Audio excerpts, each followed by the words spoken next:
خدا متعال کا سر شکر و احسان ہے کہ اس نے اپنی نعمت عظمیٰ کے ذکر پر ہمیں جشن میں شریک ہونے کی توفیق عنایت فرمائی ہے۔ اس سے بڑی نعمت کائنات میں عطا نہیں ہوئی کسی کو کہ جو اول مخلوق اور وہ اول مخلوق کے اگر یہ نہ ہو تو لولا کلمہ خلقت الافلاق کچھ بھی نہ ہوتا، نہ مسجدیں ہوتی، نہ عبادتیں ہوتی، نہ قرآن کا نزول ہوتا، نہ تلاوتیں ہوتی، نہ چنین ہوتا، نہ چنار ہوتا، نہ این ہوتا، نہ آ ہوتا، نہ ملک ہوتے، نہ طور ہو، نہ جنتیں ہوتی، نہ حور ہوتی، اور نہ گناہ گار ہوتے، نہ شفاعت کا کاروبار ہوتا، اور نہ کوئی یوسف ہوتا اور نہ کوئی خریدار ہوتا۔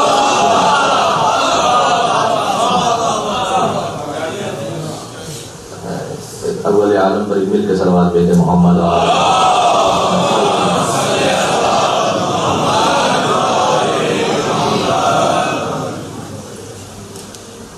کل ایک جگہ جشن میں عرض کر رہا تھا، اس کو دہرانا مقصود نہیں ہے لیکن اشارتاً گزارش کر دوں کہ ہمیں اس سے کوئی بحث نہیں ہے کہ 12 ربیع الاول کو تشریف لائے یا 17 ربیع الاول کو تشریف لائے۔ یہ تاریخی بحث ضرور ہے، تاریخی طور پر مورخین نے بحث کی ہے، اس پر غور بھی ہونا چاہیے، اس پر اکیڈمک لیول پر تو ڈیبیٹ بھی ہو سکتی ہے، لیکن جہاں جشن منانے کی بات ہو تو 12 کو منا لیجیے، 17 کو منا لیجیے۔ ویسے ہی 12 اور 17 میں 5 ہی کا فرق ہے، اور 5 کا فرق تو ہمیشہ ہی سے ہے اور شاید ہمیشہ ہی رہے گا۔ تو 12 کو کوئی جشن منا لے، کوئی 17 کو جشن منا لے، اس سے کوئی اتنی بڑی بحث کی بات نہیں ہے۔ یہاں پر 12 اور 17 ربیع الاول کی تاریخیں ہیں۔ ربیع الاول چاند کا مہینہ ہے، یہ اس وقت ہے جب چاند کا وجود نہیں تھا، تو یہ تو ان کے دنیا میں تشریف آوری کی تاریخ ہے، ورنہ جو اصل تو ہے کہ اول ما خلق اللہ نوری، اللہ نے سب سے پہلے ہی میرے نور کو خلق کیا تھا۔ تو اور کنت نبیا وآدم بین الماء والطین۔ اور یہاں پر ایک اور گزارش کر دوں، لیکن ہم سارے مسلمان اب اس ایک جملے میں اگر آپ غور فرما سکیں تو ایک پوری تاریخ چھپی ہوئی ہے کہ سارے مسلمان جب جشن سرکار فتح مرتبہ کی بات ہے تو ایک لفظ استعمال کرتے ہیں، بالکل صحیح لفظ ہے، عید میلاد النبی۔ یہ لفظ استعمال ہوتا ہے، عید میلاد النبی۔ عید میلاد محمد نہیں کہتے، کہتے ہیں عید میلاد النبی۔ میلاد کا لفظ نکلا ہے در حقیقت ولادت کے لفظ سے، یعنی نبی کی ولادت کی عید۔ تو عید میلاد النبی اصل منانے کا حق تو صرف آپ لوگوں کو ہے، اہل بیت کے چاہنے والوں کو ہے، اس لیے کہ ولادت کے وقت ان کو آپ کے سوا کوئی نبی مانتا ہی نہیں تھا۔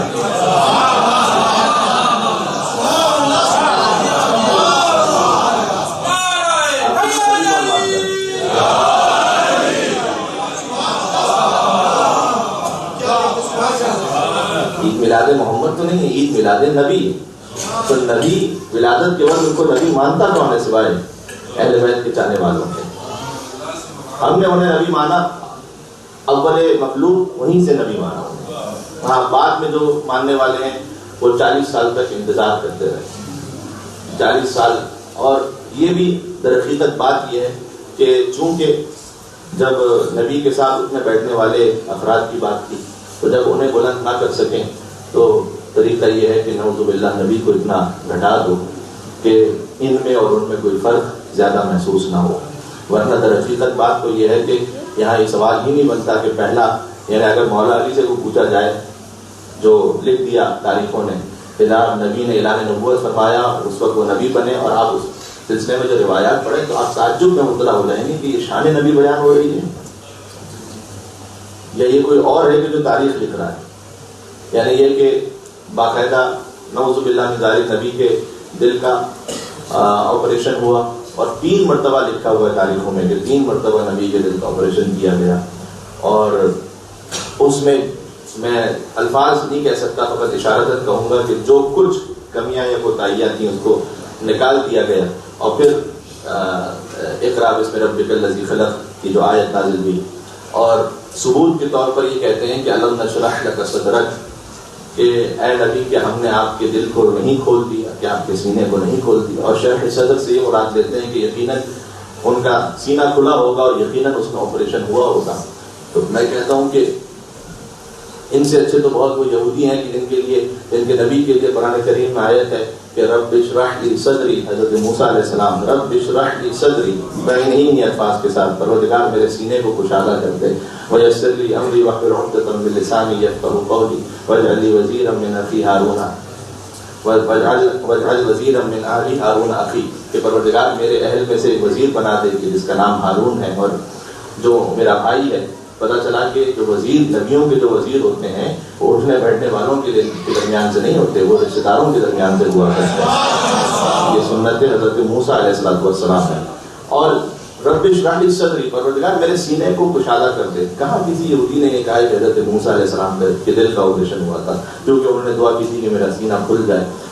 سرکار کے لیے بدقسمتی سے چونکہ بنیادی ترین وجہ یہ تھی کہ جو ان کے ساتھ اٹھنے بیٹھنے والے افراد تھے محنت کیا، ان کے کرداروں کو بچانا تھا، لہذا حضور کے لیے بہت کچھ نعوذ باللہ گڑھ دیا گیا. اس اعتبار سے حضور واقعی بڑے مظلوم ہیں، واقعی بہت مظلوم ہیں سرکار، کہ نہیں معلوم کیا کچھ ان کے نام پر تاریخوں میں لکھا ہوا ہے ایسا کہ اگر وہ پڑھ دیا جائے تو آپ تعجب میں مبتلا ہو جائیں گے کہ کیا یہ مسلمان ہے کوئی جو اپنے رسول کی شان کو بیان کر رہا ہے.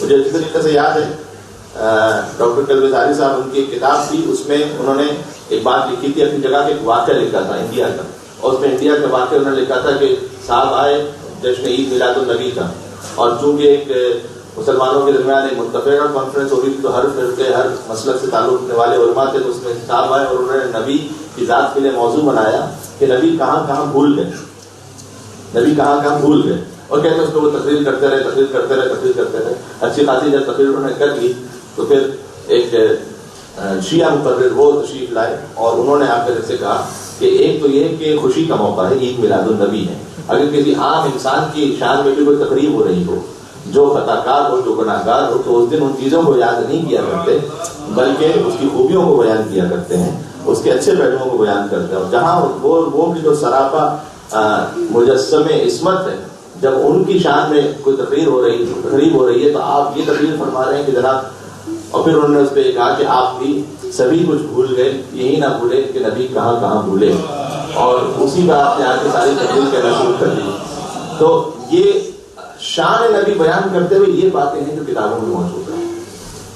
اسی خاطر ہے کہ جو شان نبی ہے وہ علی والوں سے پتہ چلے گی، وہ امیر المومنین کے چاہنے والوں سے پتہ چلے گی، اور خود در علی بن ابی طالب سے پتہ چلے گی. اس لیے کہ انہوں نے فرمایا کنت اتبعہ اتباع الفصیل احسن امہ، یہ نہج البلاغہ میں امیر المومنین نے فرمایا کہ میں نبی کے پیچھے ویسے چلا کرتا تھا جیسے اونٹنی کا بچہ اپنی ماں کے پیچھے چلا کرتا ہے. اس لیے کہ نبی جہاں جہاں تشریف لے جاتے تھے علی ان کے ساتھ ہوا کرتے تھے. اور گویا بعض شعراء نے یوں بھی کہا ہے کہ چونکہ نبی کا سایہ نہیں تھا اس لیے کہ حیدر کرار کو بطور سایہ اللہ سبحانہ و تعالیٰ کے ساتھ بھیجا ہوا تھا. ایک صلوات بھیجے محمد و آل محمد پر.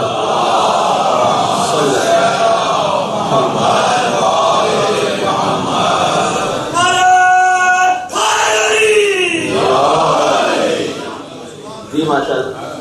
دیکھیں جشن کی تاریخ ہے تو جشن نہ پڑھا جاتا ہے نہ جشن سنا جاتا ہے، جشن تو منایا جاتا ہے. اور جو خوشی ہوتی ہے وہ دل میں ہوتی ہے لیکن چہرے سے ظاہر ہوتی ہے. اگر کوئی کسی سے یہ کہے کہ میرے یہاں بیٹا پیدا ہوا، اس کو کہے وہ اس کے سامنے وہ منا کے بیٹھ جائے تو وہ ظاہر ہے کہ جب خوشی کا اظہار ہوگا تو چہرے سے نظر آ رہا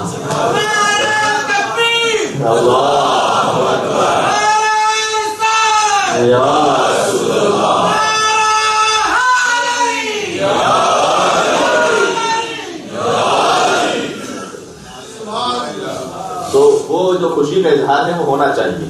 اور بقول بعض احباب کے اور بڑا صحیح کہتے ہیں کہ ذکر نبی پر داد دینے کے لیے ہاتھ اٹھتا ہی اس کا ہے جسے آل نبی خیرات دے رہے ہوں.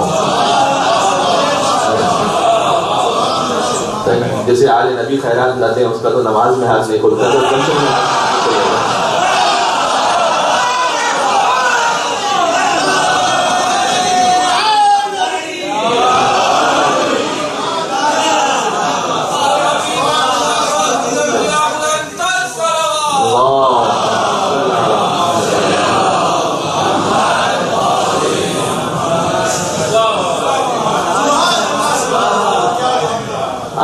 مجبور کر دیتے ہیں کہ میں اپنے اوریجنل اسٹائل میں پھر آگے پڑھوں. جب سیدھی سادھی بات ہو رہی ہو تو پھر آپ اسے ویسے قبول نہیں کرتے, جبکہ وہ باتیں بھی بڑی اہم ہوتی ہیں, تو میں چاہتا ہوں کہ پہنچ جائیں. تو یکم عام الفیل, یہ سال قرار پایا کہ جب سرکار کی آمد ہوئی, اور یکم عام الفیل, عام الفیل نام سے ظاہر ہے, عام یعنی سال اور فیل یعنی ہاتھی, ہاتھی والا سال, جس سال وہ ابرہہ والا واقعہ پیش آیا. تو یہ وہ, اور اس کا بڑا گہرا تعلق ہے حضور کے آباء و اجداد سے. کل میں ایک جشن میں تھوڑی سی بات کر چکا ہوں حضور کے آباء و اجداد کے لیے, اس طرف نہیں جاؤں گا, لیکن حضور کے آباء و اجداد تقریباً حضور سے لے کر حضرت آدم علیہ السلام تک, ٹھیک ہے, اور حضرت یعنی حضرت عبداللہ سے لے کر حضرت آدم تک, اور یہاں حضرت آمنہ سے حضرت حوا سلام اللہ علیہ تک, یہ تقریباً 500 آباء و اجداد بنتے ہیں حضور کے. 500 ان میں سے کوئی ایک بھی غیر مومن نہیں تھا. یہ ہمارا عقیدہ ہے. سب کے سب مومن اور سب کے سب مسلمان تھے. اپنے اپنے دور میں جو دین خدا تھا اس دین کے حامل تھے, اور اصل دین تو اسلام ہی ہے. شریعتیں بدلتی رہی ہیں, تو جس شریعت کا حکم تھا اس شریعت کے ماننے والے تھے, اور اسی شریعت پر ان کی وفات ہوئی ہے, یہاں تک کہ حضرت عبداللہ تک. اور بلکہ کیونکہ دشمنان یا کم از کم غیروں کے ساتھ ہماری بحث زیادہ تر اس موضوع پر رہی کہ حضرت ابو طالب مسلمان تھے یا نہیں تھے, تو ہم نے بھی دلائل دینا شروع کر دیے کہ جناب وہ مسلمان تھے, اور ان کے مسلمان ہونے کے دلائل دینا شروع کر دیے. ورنہ حضرت ابو طالب علیہ السلام تو حجت خدا تھے. حضرت ابو مطلب حجت خدا تھے, یہ اپنے دور کے حجت خدا تھے. اور یہ عام الفیل کا جو واقعہ ہے, اگر حضرت عبد المطلب حجت خدا نہ ہو تو کہاں سے اس اعتماد کے ساتھ ابرہہ سے بات کر سکیں اور جائیں اس کے مقابلے میں. دیکھیں آپ غور فرمائیے گا, یعنی یہ کوئی چھوٹا اور معمولی واقعہ نہیں تھا. قرآن نے اس کا ذکر کیا ہے, الم تر کیف فعل ربک باصحاب الفیل الم یجعل کیدہم فی تضلیل وارسل علیہم طیرا ابابیل ترمیہم بحجارۃ من سجیل. بس آگے یاد نہیں بجانوں کا استعمال کچھ ماشاء اللہ. تو یہ جو سورہ فیل کا پورا سورہ اللہ نے نازل کیا ہے, اس کا کوئی اتنا اہم واقعہ ہوگا. سرکار سے پہلے کا واقعہ ہے یہ, یعنی ان کی بظاہر سے پہلے کا واقعہ ہے, اس کے باوجود بھی قرآن نے پورا سورہ اللہ سبحانہ و تعالیٰ نے اس پہ نازل کیا ہے. یہ اگر عرب کلچر کو آپ ذہن میں رکھیں تو اس وقت حضرت عبد المطلب کی جرات آپ کو سمجھ میں آئے گی. یہ جو ہاتھیوں والا لشکر تھا, ہاتھی عربوں نے دیکھا ہی نہیں تھا. یہ جو ہاتھی ہے یہ ان کے لیے بڑا یونیک نیچرل جغرافک تو تھا نہیں کہ ہاتھی دیکھا ہوا انہوں نے. ہاتھی تو ہے افریقہ کا جانور. یمن, ابرہہ یمن کا بادشاہ تھا, اور بعض علماء نے یہ بھی لکھا ہے کہ ابرہہ بادشاہ کا نام نہیں بلکہ ٹائٹل, یعنی یمن کے ہر بادشاہ کو ابرہہ کہا جاتا تھا. جیسے کہ مصر کے ہر بادشاہ کو فرعون کہتے تھے, اور ہمارے جیسے کہ ہند کے بادشاہ کو بطلیموس کہتے تھے, جیسے ایران کے بادشاہ کو کسرا کہتے تھے, جیسے روم کے بادشاہ کو قیصر کہتے تھے, ویسے ہی یمن کے بادشاہ کو ابرہہ کہتے تھے. اور وہ اپنی طاقت کے اس غرور میں, اس نشے میں, اچھا کیوں وہ آیا کیوں تھا؟ وہ اس لیے آیا تھا کہ اسے یہ خبر ملی تھی کہ خانہ خدا ایک مکہ میں موجود ہے اور لوگ اس کی زیارت کو آتے ہیں. یعنی یہ زمانے جاہلیت میں بھی اسی طریقے سے تھا کہ لوگ اس گھر کی زیارت کو آتے تھے. تو اس نے کہا کہ میں اپنے پاس ایک ایسا گھر بناؤں گا کہ لوگ یہاں آئیں اس جگہ پر. اچھا بنا تو لیا بڑی شان و شوکت کے ساتھ, لیکن بیچارہ اکیلا ہی خود گھومتا رہتا تھا, کوئی آتا نہیں تھا اس گھر پر.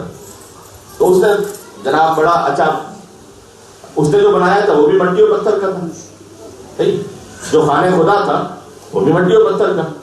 تب دیکھیں ہے تو مٹیریل دونوں کے بظاہر ایک جیسے. جو بیت اللہ ہے وہ بھی مٹی اور پتھر کا ہے, اس کا بھی مٹیریل وہی ہے. جو ابرہہ نے بنایا ہے وہ بھی مٹی اور پتھر کا ہے, اس کا بھی مٹیریل وہی ہے. اب کوئی کہتا میرے کہ کوئی فرق نہیں ان دونوں میں,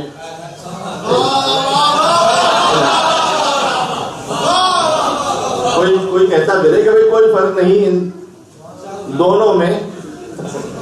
تو یہ کیونکہ یہ بھی مٹی پتھر کا, وہ مٹی پتھر کا. جناب یہ بیت اللہ ہے, وہ شیطان کا گھر ہے. صحیح, اس لیے کہ اللہ خالی مٹیریل کو نہیں دیکھتا بلکہ نیتوں کو دیکھا کرتا, کس نیت سے کون سا گھر بنایا گیا. تو وہ جو گھر بنایا گیا تھا وہ اس نے کہا کہ جناب یہاں سے کوئی نہیں آنے والا, جاؤ بیت اللہ کو گرا دو. تو وہ ابرہہ آیا ہے اپنے ہاتھیوں کے لشکر کے ساتھ. اچھا تقریباً کہا جاتا ہے, کسی نے لکھا ہے کتابوں میں کہ اس کے پاس 10 ہاتھی تھے, کسی نے کہا 12 ہاتھی تھے. ایک بہت بڑی ایک مطلب سگنیفیکینٹ تعداد تھی یہ. اور ہاتھیوں کا کیونکہ سلسلہ عربوں میں ہاتھی ہوتے نہیں، عربوں میں جو کامن جانور ہے وہ اونٹ ہے، لہذا قرآن کریم نے بھی اونٹ کی مثال دی ہے، فَلَا يَنظُرُونَ إِلَى الْإِبِلِ كَيْفَ خُلِقَتْ، کہ کیا تم نے نہیں دیکھا کہ ہم نے اونٹ کو کیسے خلق کیا ہے؟ ٹھیک ہے، اونٹ کی خلقت میں بڑے عجائب ہیں، اور یہ جو قرآن کا معجزہ ہے کہ وہ اتنا اس میں وسعت ہے کہ عربوں سے یوں کہا اور آج تک لوگوں سے بھی یوں کہا کہ افلا ينظرون الى الابل كيف خلقت، لیکن اللہ سبحانہ و تعالیٰ جانتا ہے کہ فقط صحرا میں رہنے والے اس کتاب کو نہیں پڑھیں گے. اونٹ صحرا کا جانور ہے تو صحرا والے تو سمجھیں گے کہ اونٹ اصل میں ہے کیا، لیکن کیا فقط وہی لوگ اس قرآن کو پڑھیں گے یعنی اور بھی لوگ پڑھیں گے؟ تو سب کے لیے پھر آگے فرمایا وَإِلَى السَّمَاءِ كَيْفَ رُفِعَتْ، یعنی اگلی ہی آیت میں فوراً دیکھو کہ ہم نے اونٹ کو کیسا خلق کیا، اس کے بعد فرمایا کہ دیکھو ہم نے آسمانوں کو کیسا بلند کیا.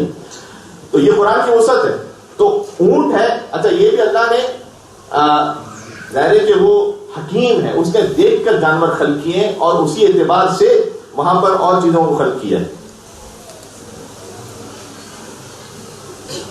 عربوں میں وہاں پر اورنجز نہیں ہوتے، وہاں نہیں ہوتے، وہاں کھجور کے درخت ہیں. ٹھیک ہے، اچھا کیوں؟ اس لیے کہ اورنجز وہ نیچے کے درخت ہوتے ہیں. اونٹ ہے ایک جانور، اگر وہ اورنجز وہاں پر ہوں گے، اچھا کھجور کا درخت ہے وہ اتنا اوپر، اونٹ اس تک جا ہی نہیں سکتا. صحیح، تو جہاں جو چیز خلق کی ہے وہ جانور کی خلقت کے اعتبار سے وہاں کا انوائرمنٹ پورا بنایا ہے. ٹھیک ہے، یہ اگر لے سکیں جملے کو تو میں کہہ دیتا ہوں، اس لیے کہ جانور جب ہوتا ہے اسے خبر نہیں ہوتی کہ کب کسی کے باغ میں گھس جائے اور کب کسی پر قبضہ کر لے.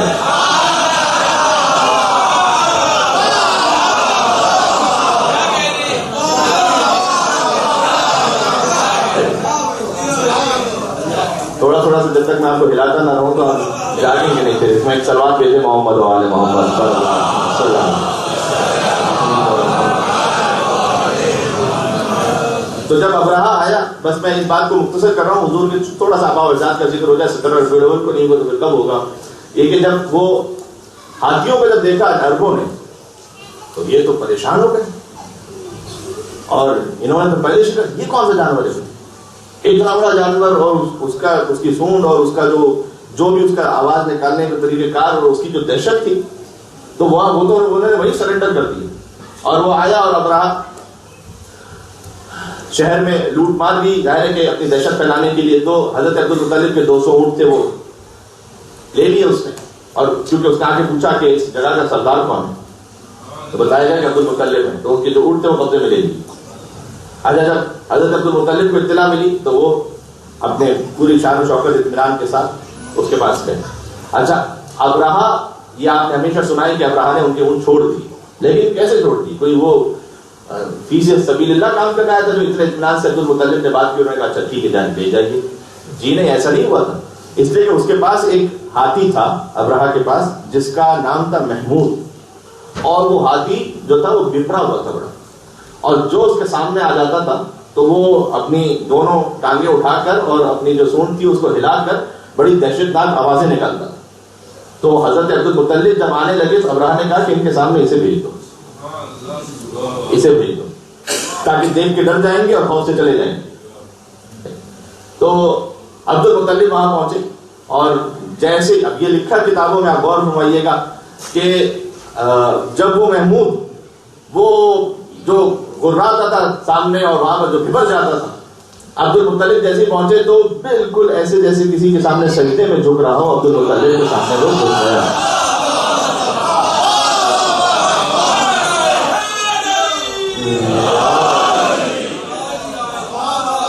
یہ میں آپ سے کہہ رہا ہوں کہ یہ حجت خدا،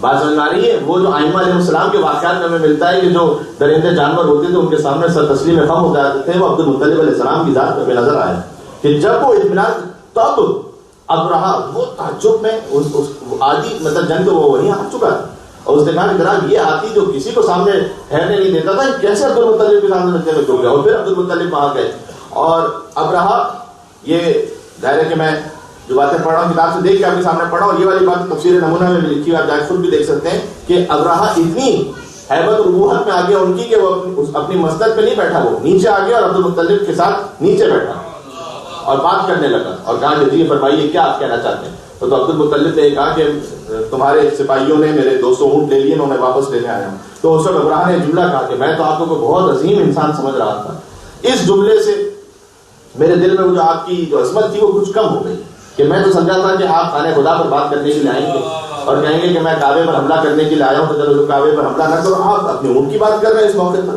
اور اس وقت حضرت عبد المطلب نے وہ معرفت والا جملہ ارشاد فرمایا کہ انا صاحب الابل، میں اونٹ کا مالک ہوں اور اس گھر کا بھی کوئی مالک ہے.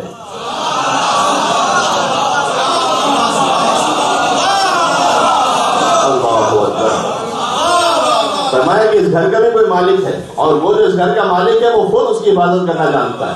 یہ اعتماد آپ دیکھ رہے ہیں، یہ سوائے حجت خدا کی کس میں آ سکتا ہے؟ یہ اعتماد کہ جس کو خدا کی جانب سے اتنا یقین ہو اس بات پر کہ وہ جا کر کہیں کہ میں اونٹوں کا مالک ہوں، گھر کا مالک خدا ہے، وہ خود اس کی حفاظت کر لے کر. اور پھر وہ ظاہر ہے کہ ابراہ نے 200 اونٹ تو واپس کر دیے اور عبد المطلب اونٹوں کو لے کر چلے گئے. اور پھر روایت میں ہے کہ اہل مکہ سے انہوں نے کہا کہ مکہ خالی کر دو اور پہاڑیوں کے اوپر چلے جاؤ تاکہ آپ خدا جانے اور یہ جانے. اور اس کے بعد ابراہ اپنی طاقت کے غرور میں وہاں پر پہنچا اور پھر آپ جانتے ہیں کہ ابابیل فارسل علیہم طیرا ابابیل، اللہ سبحانہ و تعالیٰ نے ابابیل چڑیا سے بھی چھوٹا سا پرندہ ہے وہ بھیجا اور اس کے منہ میں جو کنکر تھا اس کے لیے کتابوں میں لکھا ہوا ہے کہ جیسے ایک دال کا دانہ ہوتا ہے اتنا چھوٹا کنکر تھا اس کے منہ میں، بس اتنا سا. اچھا ابابیل جب اتنا چھوٹا سا ایک پرندہ وہ دیکھ رہا ہوگا اتنے بڑے بڑے ہاتھیوں کو، تو کوئی کہتا نا خدا سے کہ پروردگار یہ اتنا بڑا ہاتھی ہے اور میں اتنا چھوٹا سا پرندہ ہوں، تو نے مجھے اس کے مقابلے میں کہاں سے بھیج دیا؟ میں کیا کروں گا اس کا؟ تو نے مجھے کہاں سے مقابلے میں اتنے بڑے ہاتھی اور میں اتنا سا پرندہ؟ ہاں لیکن نہیں، جو اللہ کا بھیجا ہوا ہو وہ جب تک میدان میں کام پورا نہ کر لے توڑ کر بھاگا نہیں کرتا.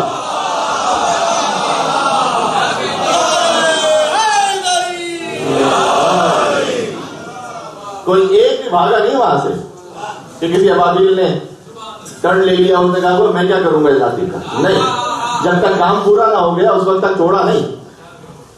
اور یہ بھی اللہ سبحانہ و تعالیٰ کا دستور اور اصول ہے کہ جب کسی بڑے کو ذلیل کرتا ہے تو چھوٹوں ہی سے کروایا کرتا ہے، چاہے وہ اس وقت کا موقع ہو یا اس وقت حلب کی تاریخ ہو.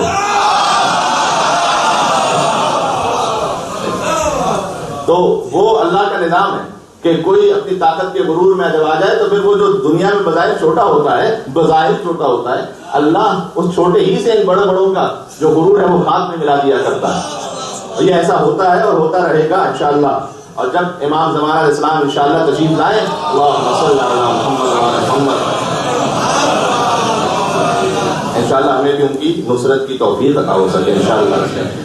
یہ عام الفیل کا وہ موقع تھا کہ اسی سال سرکار کی آمد ہوئی. اس میں مورخین نے لکھا ہے کہ یہ 2 واقعے ایک ہی سال میں رونما ہوئے. اس میں بھی کوئی اللہ سبحانہ و تعالیٰ کی مصلحت اور حکمت لگتی ہے کہ ابابیل کا لشکر وہ غارت اور تباہ و برباد ہو گیا اور حضور کی آمد ہوئی. اسی سال حضور کی آمد ہوئی. اور جب حضور کی آمد ہوئی، میں نے عرض کیا کہ مسلمانوں نے جو تاریخ اور سیرت لکھی ہے اس میں بہت ساری باتیں ہیں. اس میں اگر میں ایک جملہ کہہ سکوں کہ حضرت حلیمہ سعدیہ ان کا بھی ایک چھوٹا حصہ ہے حضور کی زندگی کے سلسلے میں، لیکن اصل بات یہ تھی کہ حضرت فاطمہ بنت اسد سلام اللہ علیہا کے اس کردار کو چھپانے کے لیے کچھ شخصیتوں کو بہت زیادہ بڑھا دیا گیا اور تاریخ میں پھر ہمیں وہی زیادہ نظر آتی ہیں، چاہے وہ تاریخ طبری ہو یا اور دوسری تاریخیں ہوں. تو یہ شروع سے کس طرح سے منصوبہ تھا کہ حضرت ابو طالب علیہ السلام کے خانوادے کے فضائل کو چھپایا جائے. سیرت النبی لکھنے والوں نے لکھا ہے کہ جناب حضور آئے، ان کی جو اونٹنیاں تھیں وہ موٹی ہو گئیں اور پھر بکریوں میں دودھ آ گیا، بکریاں آگے آگے حلیمہ کی ہوتی تھی، حضور پیچھے پیچھے وہاں پر چل رہے ہوتے تھے. جناب یہ سیرت کی کوئی صورت نہیں ہے نا، یہ کوئی طریقہ کار نہیں ہے کہ آپ سیرت النبی اس انداز سے لکھیں، ہے نا. اور کل عرض کر چکا ہوں کما کہوں سیرت النبی پڑھنے کے لیے کم از کم نبی ہونا ضروری ہے کہ جو خود نبی ہو تو پھر وہ پڑھ سکے کہ سیرت النبی اصل میں ہے کیا.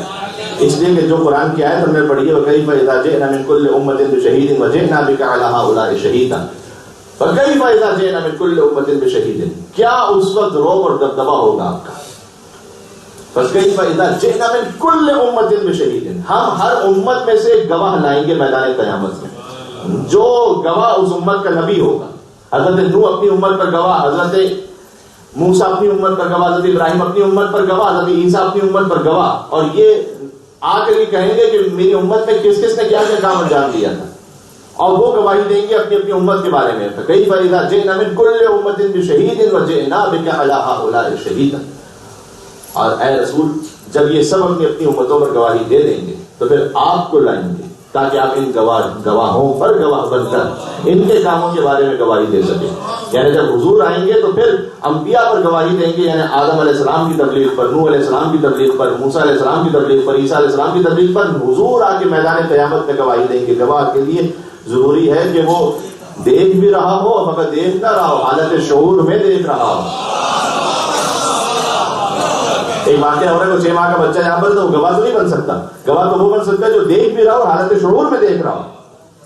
جو حضور آ کر اس کا گواہی دیں گے. آدم سے لے کر عیسیٰ تک حضور کا ایک نبی کے بارے میں گواہی دینا اس بات کی دلیل ہے کہ حضور کا وجود بھی تھا اور وجود باشعور بھی تھا. کیسے حضور ورنہ گواہی دیں گے ہر ایک الگ الگ نبی کے بارے میں. تو یہ حضور کی شان آپ اول مخلوق سے شروع کیجیے اور میدان قیامت تک. ہاں اتنا ضرور ہے کہ جب حضور کی اپنی تبلیغ کی گواہی کا موقع آئے گا، حضور مقام محمود پر تشریف فرما ہوں گے، ایک طرف امیر المومنین ہوں گے، ایک طرف جعفر طیار ہوں گے.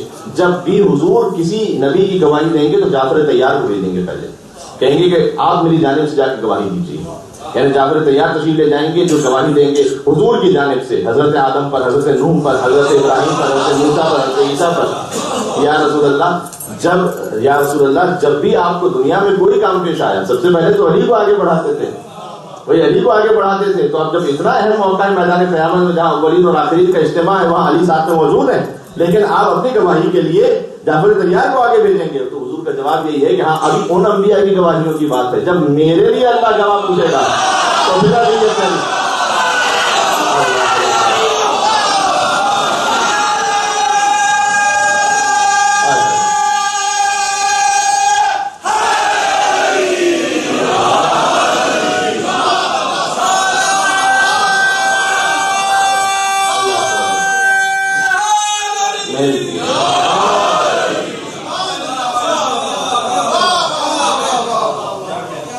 تو کار رسالت کے گواہ بن کر امیر المومنین وہاں تشریف لے جائیں گے.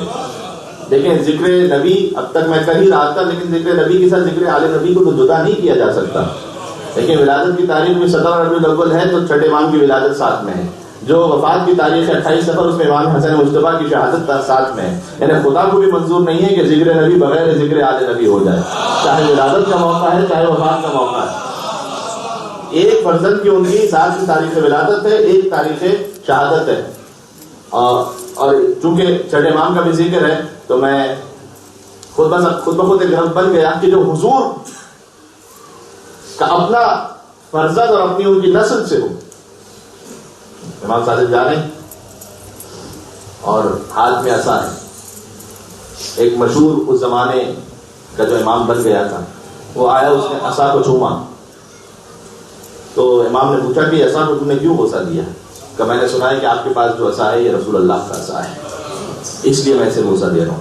اور امام نے فوراً اس وقت موقع سے فائدہ اٹھاتے ہوئے تبلیغ کی اور اپنی آستینوں کو الٹ دیا امام نے اور کہا آذا جلد رسول اللہ، رسول اللہ. جو عصا کو چومنے والا ہے وہ گوشت خون کے بارے میں کیا کہے؟ صلوات محمد و آل محمد.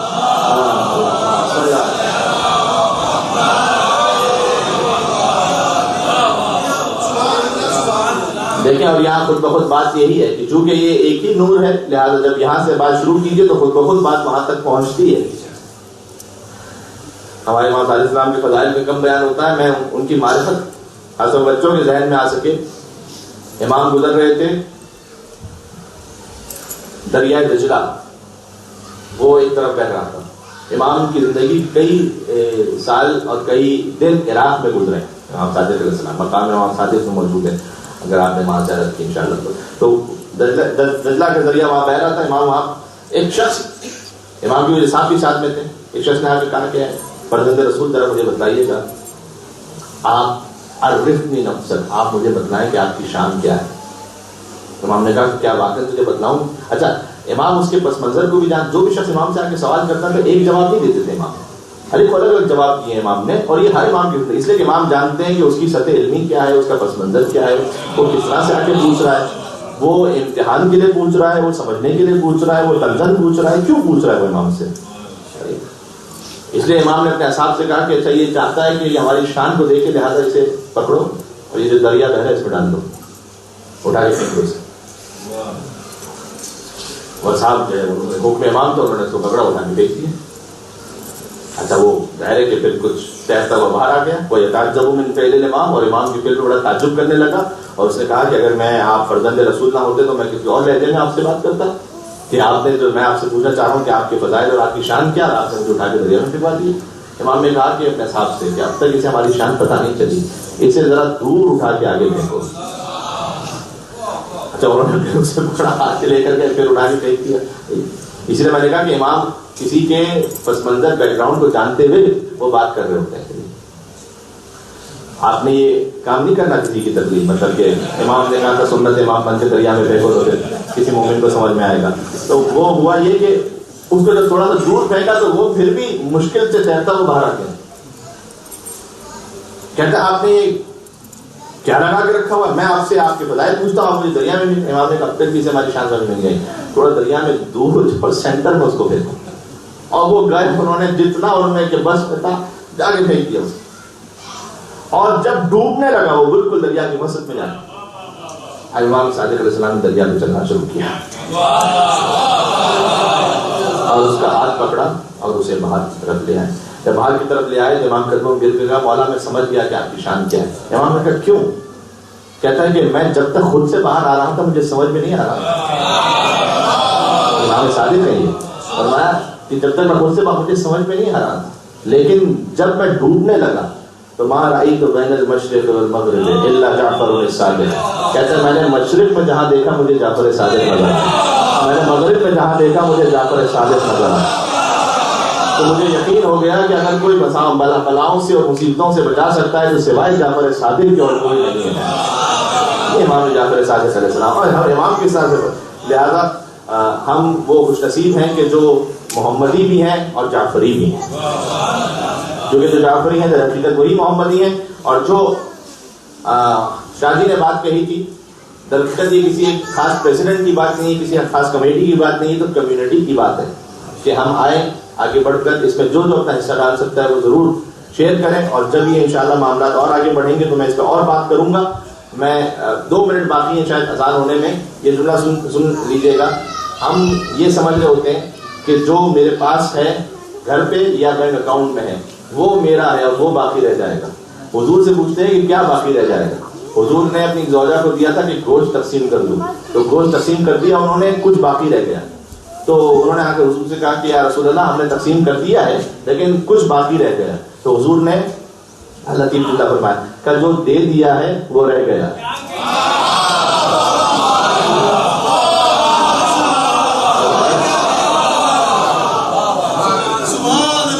جو دے دیا ہے اللہ کی راہ میں وہ رہ گیا، باقی تو یہ سب ختم ہونے والا ہے. جو وہاں ما عندکم، یہ سورہ نحل کی آیت ہے، ما عندکم ينفد وما عند اللہ باق. جو کچھ تمہارے پاس سے وہ ختم ہو جائے گا، جو اللہ کے پاس ہے وہ باقی رہ جائے گا.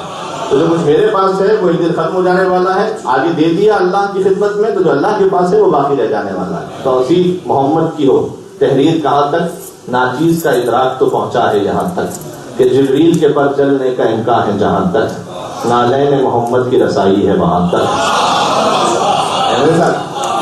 نالین محمد کی رسائی ہے وہاں تک. اب اس سے جو آگے ہے وہ پردے میں نہا. اللہ اکبر.